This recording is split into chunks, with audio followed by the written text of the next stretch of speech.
Assalamualaikum warahmatullahi wabarakatuh. Pada kesempatan ini, saya akan menyampaikan materi terkait dengan layanan konsultasi atau perbaikan pembelajaran.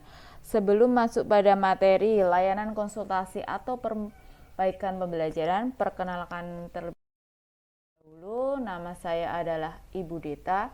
Nanti saya akan mengajar mata pelajaran matematika. Sebelum kita masuk kepada layanan konsultasi atau perbaikan pembelajaran, terlebih dahulu kita mengenal apa itu bimbingan konseling. Bagi anak-anak yang baru lulus dari sekolah dasar, bimbingan konseling pasti merupakan salah satu mata pelajaran yang cukup asing. Karena mungkin waktu di sekolah dasar, anak-anak belum mendapatkan atau belum mengenal apa itu bimbingan konseling. Bimbingan konseling atau BK adalah layanan yang bertugas untuk membantu menyelesaikan masalah yang dihadapi oleh peserta didik, khususnya peserta didik yang memiliki permasalahan, baik permasalahan pribadi, keluarga, maupun sosial masyarakat, sehingga akan dicapai suatu tujuan pendidikan. Pada layanan konsultasi atau perbaikan pembelajaran, layanan-layanan apa saja yang dapat kalian peroleh berikut. Yang pertama adalah bidang layanan bimbingan dan konseling. Ada 4 layanan. Yang pertama adalah layanan pribadi, yang kedua adalah layanan sosial, yang ketiga adalah layanan belajar, dan yang keempat adalah layanan karir. Yang pertama adalah layanan pribadi.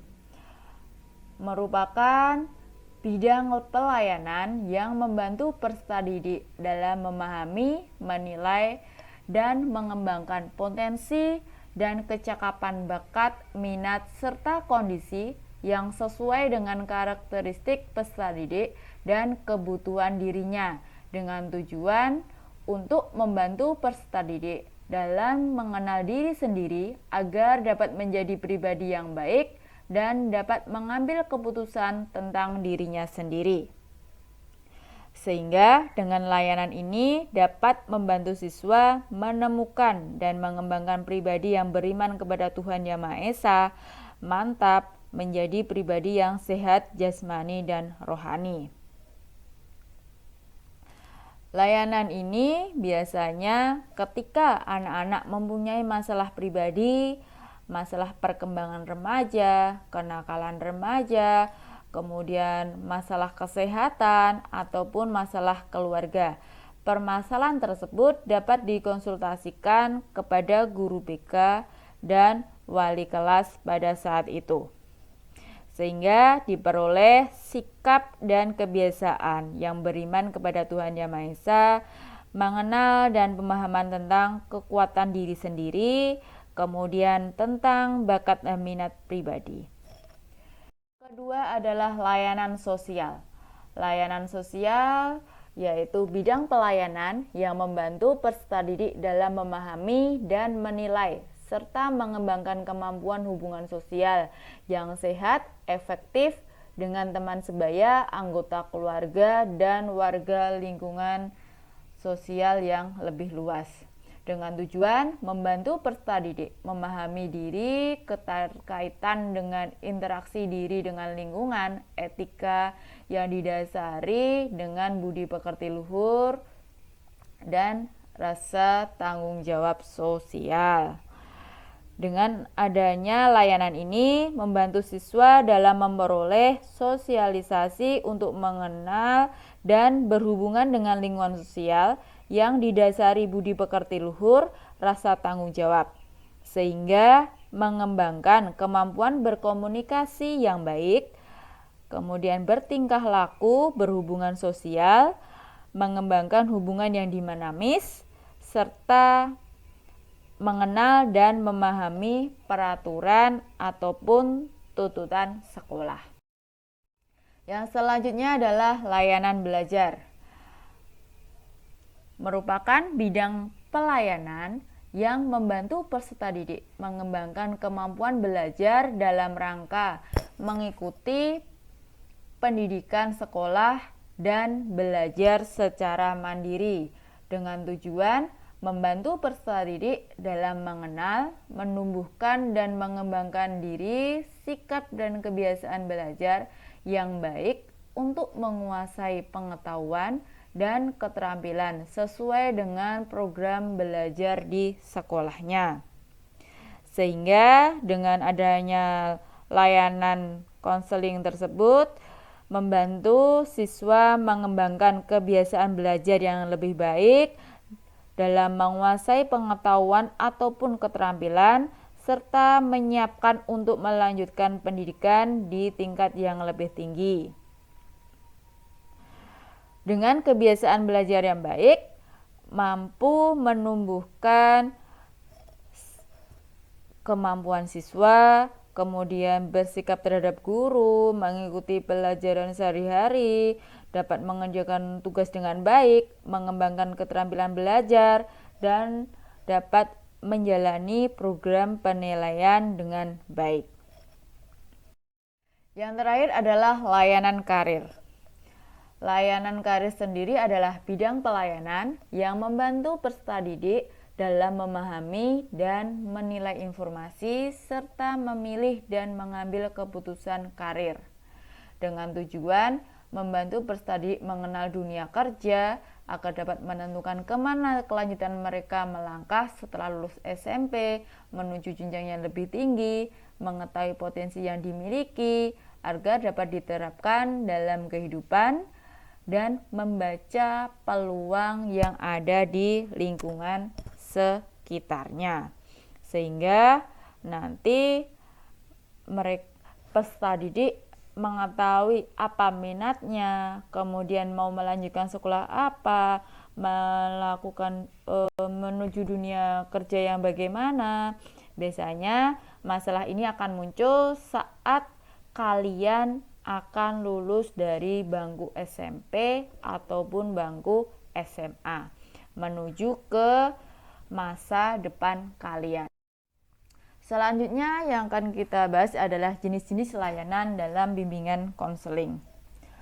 Jenis-jenis layanannya yang pertama adalah layanan orientasi, yang kedua adalah layanan informasi, ketiga adalah layanan pembelajaran, keempat adalah layanan penempatan dan penyaluran, kelima adalah layanan konseling perorangan, keenam adalah layanan bimbingan kelompok, dan yang terakhir adalah layanan konseling kelompok. Kita bahas dari yang pertama, yaitu apa layanan orientasi. Layanan orientasi merupakan layanan yang memungkinkan peserta didik untuk memahami lingkungan baru, terutama lingkungan sekolah dan objek-objek yang dipelajari untuk mempermudah kalian dalam membelajar berperan sebagai peserta didik di dalam lingkungan sekolah yang baru dengan tujuan agar peserta didik dapat beradaptasi dan menyesuaikan diri dengan lingkungan baru secara tepat dan memadahi. Sehingga dengan adanya orientasi diharapkan peserta didik dapat mudah beradaptasi dengan lingkungan yang baru. Yang kedua adalah layanan informasi.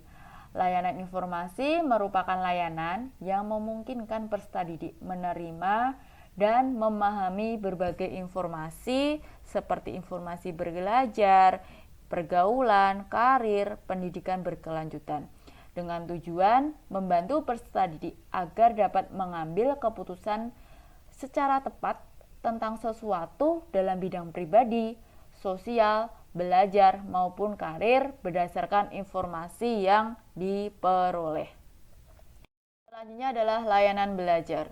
Layanan belajar merupakan layanan yang memungkinkan peserta didik mengembangkan sikap dan kebiasaan belajar yang baik agar mudah dalam menguasai materi, kemudian menguasai kompetensi ataupun kecakapan, kemampuan diri yang dimiliki. dengan tujuan membantu peserta didik agar peserta didik dapat mengembangkan sikap dan kebiasaan belajar yang lebih baik. Selanjutnya adalah layanan penempatan dan penyaluran. Layanan tersebut merupakan layanan yang memungkinkan peserta didik memperoleh penempatan dan penyaluran di dalam kelas, kelompok belajar, jurusan atau program studi, program latihan, magang, kegiatan ekstrakurikuler dengan tujuan agar peserta didik dapat mengembangkan segenap bakat minat dan segenap potensi yang dimiliki. Jika peserta didik memiliki bakat dalam misalkan sains, maka wadah yang tepat adalah mengikuti ekstra sains sehingga bakatnya bisa selalu dikembangkan dan terus Selanjutnya adalah layanan konseling perorangan. Merupakan layanan yang memungkinkan peserta didik mendapatkan layanan langsung berupa tatap muka secara personal untuk mengentaskan permasalahan yang dihadapi dan perkembangan diri. Jadi nanti bisa langsung berkonsultasi secara pribadi, apa yang dikonsultasikan merupakan rahasia. Yang selanjutnya adalah layanan bimbingan kelompok, merupakan layanan yang memungkinkan sejumlah peserta didik secara bersama-sama melalui kelompok memperoleh suatu bahan, kemudian membahas secara bersama-sama untuk menunjukkan pemahaman dan pengembangan kemampuan sosial untuk mengambil keputusan secara berkelompok. Jadi permasalahan tersebut dipecahkan secara bersama-sama. Yang terakhir adalah layanan konseling kelompok, merupakan layanan yang memungkinkan peserta didik memperoleh kesempatan untuk pembahasan dan pengentasan masalah pribadi melalui kelompok bersama-sama. Selain layanan-layanan tersebut, di sini akan membahas sedikit masalah yang dihadapi selama pembelajaran jarak jauh. Masalah yang pertama yang sering dihadapi oleh peserta didik adalah kurang dalam memahami materi, kemudian waktu yang sedikit, kemudian hasil yang diperoleh tidak maksimal karena waktu yang sedikit tadi. Selanjutnya adalah jaringan internet yang buruk sekarang sangat berpengaruh, kemudian tidak memiliki HP yang canggih. Selanjutnya adalah tidak tersedianya paket internet. Nah, ini merupakan beberapa kendala yang sering dialami peserta didik selama pembelajaran jarak jauh. Selanjutnya adalah permasalahan yang dihadapi oleh guru. Yang pertama adalah waktu yang sedikit, karena waktu cukup terbatas sehingga tidak bisa diselesaikan maksimal. Kemudian kurangnya memahami karakter peserta didik karena kita tidak bisa secara langsung mengetahui bagaimana kepribadian peserta didik. Yang ketiga adalah kurang maksimal dalam menyampaikan materi karena waktu yang sedikit tadi. Kemudian yang keempat adalah pendampingan yang tidak maksimal karena kita tidak langsung bertemu secara face to face.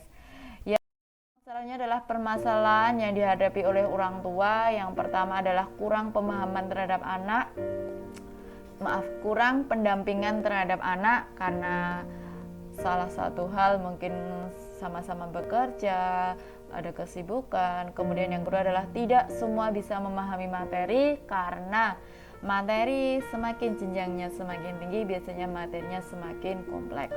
Yang ketiga adalah kurang dalam kesabaran. Berikut adalah materi yang bisa saya sampaikan terkait dengan layanan konsultasi atau perbaikan dalam pembelajaran. Semoga dengan adanya materi ini anak-anak bisa mengambil hikmahnya. Kemudian nanti jika anak-anak mengalami kesulitan bisa melakukan konsultasi kepada guru BK selama menempuh pembelajaran, baik konsultasi pribadi ataupun konsultasi secara kelompok. Demikian materi yang dapat saya sampaikan. Semoga bermanfaat. Saya akhiri. Wassalamualaikum warahmatullahi wabarakatuh.